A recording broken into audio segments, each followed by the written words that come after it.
The customer is always right. About 9 years ago I worked at a food service job within a retail store.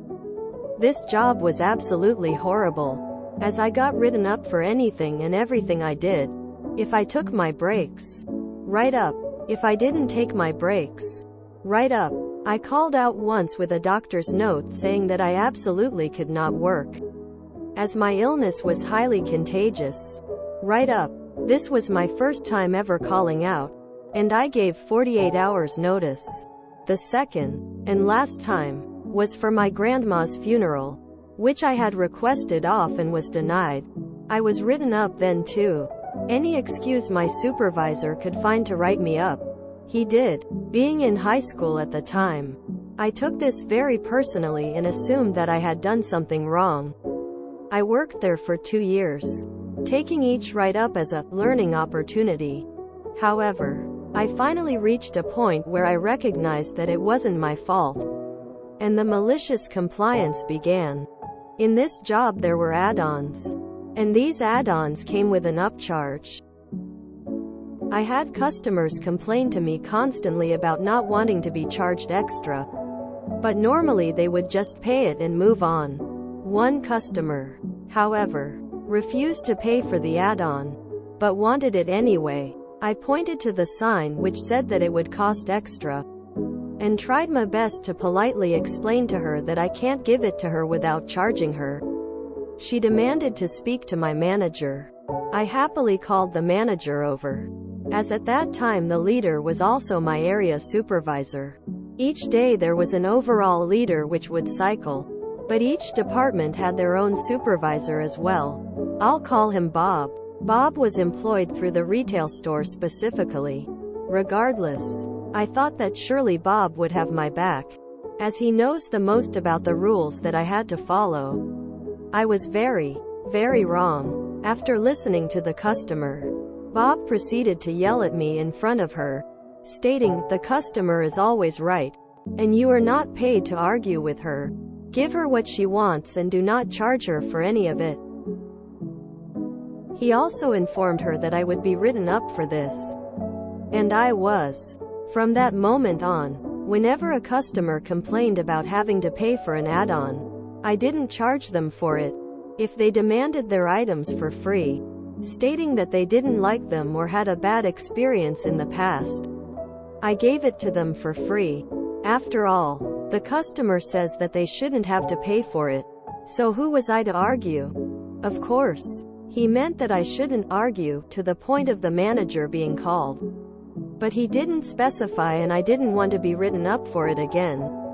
Nor did I care to follow a "do as I mean, not as I say" policy anymore. It didn't take long for the people who worked in the actual retail store to learn that they could also get add-ons for free if they complained about it, as at the time that they were ordering, they were technically customers. Since each add-on cost between 60 cents and $1, and most customers wanted more than one add-on, the company was losing an average of $23 per transaction on the add-ons alone, not even considering the customers who got their entire order for free. Of course, $23 doesn't seem like much, but it was enough to catch the attention of my district supervisor, who I will call Anne. Anne was employed by the food service company, and her job was to oversee the branches that were inside retail stores. Anne was very nice and respected the employees who worked with her company, regardless of if they weren't employed directly by her company, as was my case. She first asked Bob about why our location appeared to be less profitable than other locations, and less profitable than it had been a few months previously. He tried to pin it on me, saying that I was stealing from the company by giving my friends and coworkers free items. Anne, understanding how serious of an accusation that was, insisted on speaking with me alone. I expected to be fired, but she instead asked me why profits had gone down. I explained to her what Bob had told me about the customer always being right, and how I had gotten written up and didn't want to be written up again. So I followed his instructions word for word. For the first time since starting this job, someone took my side. She agreed that not charging for those add-ons would explain the loss she was seeing, and that how Bob handled the situation was unprofessional and entirely against policy. Having Bob accuse me of stealing to protect himself was my last straw, and I put in my 2 weeks' notice that same day. HR had apparently taken notice to how Bob was treating me, as her exact words were, "It's about time. I'm glad you're finally standing up for yourself." With my consent, she altered some of the dates to make my end date be a week earlier than it should have been since the schedule had not been written yet. To this day I think of her as my guardian angel. Shortly after my last shift, I was informed by my friends that Bob no longer worked there as well. Anne was so upset with him that she called his supervisor and launched an investigation into his behavior. As it turns out, I was not the only one he would write up without a legitimate reason. They were also incredibly upset that he directly caused an unnecessary loss in profits. He could not blame me for it, as it was his words, and many people corroborated that he had said the same to them at one point or another. I was just the first to maliciously comply with his request, thus bringing his behavior to the attention of someone in a higher position than him. He was fired, effective immediately. TLDR. My supervisor yelled at me for upcharging for add-ons because the customer is always right. And in this instance, being right meant not having to pay for add-ons. I proceeded to give anyone who complained the add-ons for free, resulting in a loss in profits, and him getting fired. The customer may have been right, but obviously Bob wasn't. When a supervisor asks you to do something stupid, ask for it in writing. Bob went on to open a small burger joint. It is galling, the number of people who misuse that quote. Much like your former manager. The full quote is, "The customer is always right. In matters of taste." Entirely different meaning. The customer is always right specifically refers to their spending, as you don't take what they say into account, only what they bought. I.e., if you have 20 black hats and 20 white hats, sell all the white ones and 5 black ones. You don't order more black hats. You order 25 white ones because that's what the customers want. Like many things in life, it's a saying that has been mangled by entitled idiots into meaning something it does not. In my retail war days, I always had a manager that would use the cop-out of, "You have to take care of the customer," when giving away services. My reply was always, "Customers buy products, not services. And if they're not paying for anything, how can they possibly be a customer or a client?"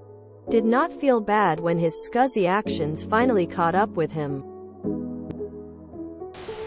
Great story. I've never understood the end goal of managers like that.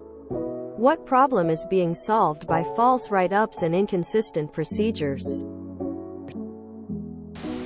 Bob is what happens when you give a pathetic little man, or woman, a bit of power. The original term was "the customer is always right" when it comes to style.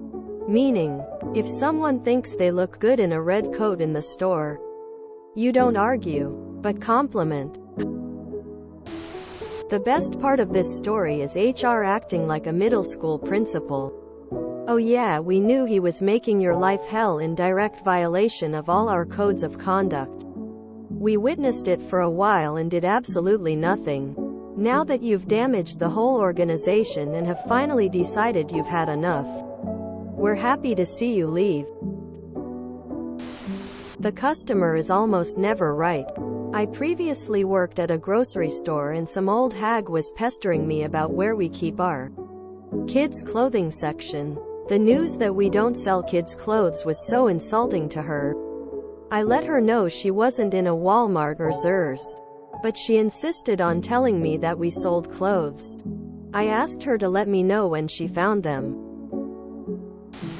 HR saying, "It's about time you stood up for yourself," is pretty awful. Glad you could get out. The customer is always right in matters of taste. Getting written up is such BS. Someone needs to look at employee records and ask why there are so many write-ups for BS reasons. It sounds like the write-ups contradict each other and store policy at the same time. I got written up years ago because a customer complained that I asked her to repeat herself because I couldn't hear over loud fans and the general noise level. Hey lady, your complaint didn't get me fired. It probably sat in my file until I quit on my own volition, and it did nothing to make me a better worker. If you want to laugh, look up the rest of the saying, "The customer is always right." The customer you care about keeping is always right. Give her what she wants and do not charge her for any of it. I was hoping that this was going to mean a completely free meal, and not just the free toppings. It could certainly have been interpreted that way. I think every worker has done something like this in the face of a bad manager at least once in their life.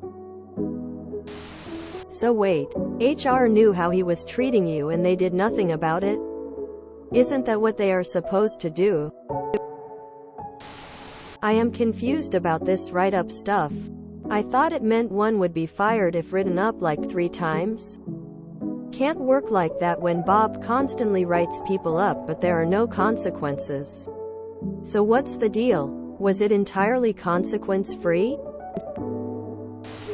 I love stories where the asshats get what they so richly deserve. Thank you for posting. If you enjoyed this video, please check out our playlists full of similar content. Hyperquizzitist is like doom scrolling for your ears. Please like, share, and subscribe.